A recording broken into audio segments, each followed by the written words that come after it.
ನಮಸ್ಕಾರ ಎಲ್ಲ ರೈತರಿಗೆ. ಇದು ನೋಡ್ರಿ ಕ್ಯಾಬೇಜ್ ಯಾವ ರೀತಿ ಹಾಳು ಮಾಡೈತೆ ಹುಳ. ಇದೇ ಹುಳ ನೋಡ್ರಿ, ಅದು ಫುಲ್ ಎಲೆ ಎಲ್ಲ ತಿಂದುಬಿಟ್ಟೈತ್ರಿ. ರೌಂಡ್ ಆಗ್ಲತ್ತಿತ್ತು, ಆಗೋದೆಲ್ಲ ಈ ಥರ ತಿಂದುಬಿಟ್ಟದ ರೀ. ಇದನ್ನು ನಾವು ಯಾವ ರೀತಿ ತಡೆಗಟ್ತೀವಿ ನೋಡ್ರಿ. ಈಗ ಈ ಔಷಧಿಯನ್ನು 12 ಪಂಪ್ ಮಾಡ್ಬೇಕು ರೀ. ಒಂದು ಡಬ್ಬಿ ಒಳಗೆ 12 ಪಂಪ್ ಆಗೋಷ್ಟು ಮಾಡ್ಕೋಬೇಕು ರೀ. ಮಾಡ್ಕೊಂಡು ಈ ರೀತಿ ಸ್ಪ್ರೇ ಮಾಡ್ಬೇಕು ರೀ. ನೋಡಿರಿ, ಎಲ್ಲ ಫುಲ್ ಎಲೆ ಒಳಗೆ ಹೋಗಂಗೆ ಸ್ಪ್ರೇ ಮಾಡ್ಬೇಕು ರೀ. ಗಿಡಗಳೆಲ್ಲ ಒಳಗೆ ಇರ್ತಾವೆ ರೀ, ಎಲ್ಲ ನೋಡ್ಕೊಂಡು ಸ್ಪ್ರೇ ಮಾಡ್ಬೇಕು ರೀ. ಇದಕ್ಕೆ ಎಲ್ಲ ಕ್ಯಾಬೇಜಿಗೂ ಸುವಂಗೆ ಸ್ಪ್ರೇ ಮಾಡ್ಬೇಕು ರೀ. ಈ ರೀತಿ ಟೋಟಲಿ ಸ್ಪ್ರೇ ಮಾಡಿದ್ರೆ ಆ ಥರ ಹುಳುಗಳು ತಿನ್ನಂಗಿಲ್ಲ ರೀ, ಸಾಯ್ತಾವಲ್ಲೇ. ಮತ್ತು ಈ ರೀತಿ ಬೆಳೀತಿದ್ರಿ ಮುಂದೆ ತಾನೇ. ಇದು ನೋಡಿರಿ, ಈಗ ಸ್ಪ್ರೇ ಮಾಡಿದ ಬಳಿಕ ಯಾವ ರೀತಿ ಬೆಳೆದದ್ದು ಅಂಥೇಳಿ ನೋಡಿರಿ. ಈಗ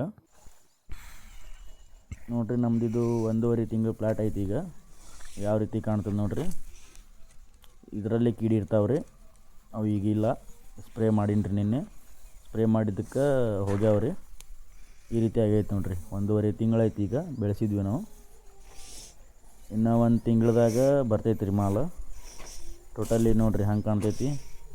ಇದನ್ನು ಪ್ಲಾಂಟೇಶನ್ ಹೆಂಗೆ ಮಾಡಬೇಕು ಏನು ಅಂತೆಲ್ಲ ಹಿಂದಿನ ವಿಡಿಯೋದಾಗ ಹಾಕೀನಿ ರೀ. ಯಾರಿಗೆ ಗೊತ್ತಾಗಿಲ್ಲ, ಹಿಂದೆ ನೋಡಿರಿ ವಿಡಿಯೋ ಒಳಗೆ. ನಮ್ಮ ಪ್ಲ್ಯಾಂಟ್ ಪೂರ್ತಿ ಈ ರೀತಿ ಐತೆ ನೋಡಿರಿ. ಟೋಟಲಿ 3 ಎಕರೆ ಐತೆ ರೀ. ಇದು ಮುಂದೆ ಹಾಕಿವಿ ರೀ, ಅದು ನಡುವಿಂದು ಈ ಥರ ಬೆಳೆದೈತೆ ನೋಡಿರಿ.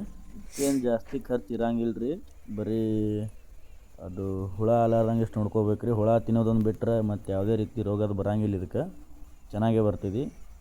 ಖರ್ಚು ಭಾಳ ಕಡಿಮೆ ಐತೆ ರೀ. ಹುಳ ಆಗ್ಲಾರಂಗೆ ಕೀಡಿ ಎಣ್ಣೆ ಹೊಡೆದ್ರೆ ಮುಗೀತು ರೀ. ನಮ್ಮ ಪ್ಲ್ಯಾಂಟ್ ನಾವೇನು ಜಾಸ್ತಿ ಖರ್ಚು ಮಾಡಿಲ್ಲ ರೀ. ಇದಕ್ಕೆ ಬರೀ ಕೀಡಿ ಎಣ್ಣೆ ಅಷ್ಟು ಹೊಡೆದೀವಿ. ಕೀಡಿ ಎಣ್ಣೆ ಒಂದು ಕಂಟ್ರೋಲ್ ಮಾಡಿದ್ವಿ ಅಂದ್ರೆ ಬರ್ತೈತೆ ರೀ, ಇಳುವರಿ ಚಲೋ ಬರ್ತದೆ. ಈ ಥರ ಆಗೈತೆ ನೋಡಿರಿ ಪ್ಲಾಂಟ್ ನಮ್ಮದು.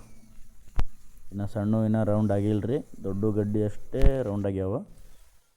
ಇದು ದೊಡ್ಡ ಕಾಣವು ಮುಂದೆ ಬರ್ತೈತೆ ರೀ, 1 ತಿಂಗಳದಾಗ ಬರ್ತೈತಿ. ಈಗ ಅದ್ರ ಬಾಜಿದ್ದು ಸಣ್ಣವು ಅವು ಲೇಟ್ ಆಗ್ತಾವೆ ರೀ, ಯಾಕಂದ್ರೆ ಅವು ಆಮೇಲೆ ಹಚ್ಚಿದ್ವಿ. ಈಗ ಈ ಥರ ಹುಲ್ಲಾಗೈತೆ ರೀ. ಹುಲ್ಲಕ್ಕೆ ಕಸ ತೆಗಿಸ್ಬೇಕು. ಯಾವುದೇ ಸ್ಪ್ರೇ ಬರೋಂಗಿಲ್ಲ ಹುಲ್ಲಿಗೆ. ಹುಲ್ಲು ಕಸ ತೆಗಿಬೇಕು ರೀ. ಮತ್ತು ಇದಕ್ಕೆ ಕೀಡಿ ಎಣ್ಣೆ ಮಾತ್ರ ಹೊಡಿಬೇಕು. ನೀವು ಬೇಕಾದರೆ ಯಾವುದಾದ್ರೂ ಒಂದು ಟಾಣಿಕ್ ಕೊಟ್ಟರು ನಡೀತದೆ, ಜಲ್ದಿ ಬರ್ತೈತೆ ರೀ. ನೀರೊಂದು ಕಡಿಮೆ ಮಾಡೋ ಹಾಗಿಲ್ಲ. ನೀರು ಡೈಲಿ ಬಿಡ್ಬೇಕು ರೀ. ಡೈಲಿ ಬಿಟ್ಟಕ್ಕಾಗಿಲ್ಲ ಅಂದರೂ 2 ದಿವಸಕ್ಕೊಮ್ಮಾದರೂ ಬಿಡಬೇಕು. ಒಟ್ಟಿನಲ್ಲಿ ಹಸಿ ಇರಬೇಕು ನೋಡಿರಿ. ಆ ರೀತಿ ಮಾಡಬೇಕು ನೋಡಿರಿ. ಹೆಂಗಾಗೈತಿ.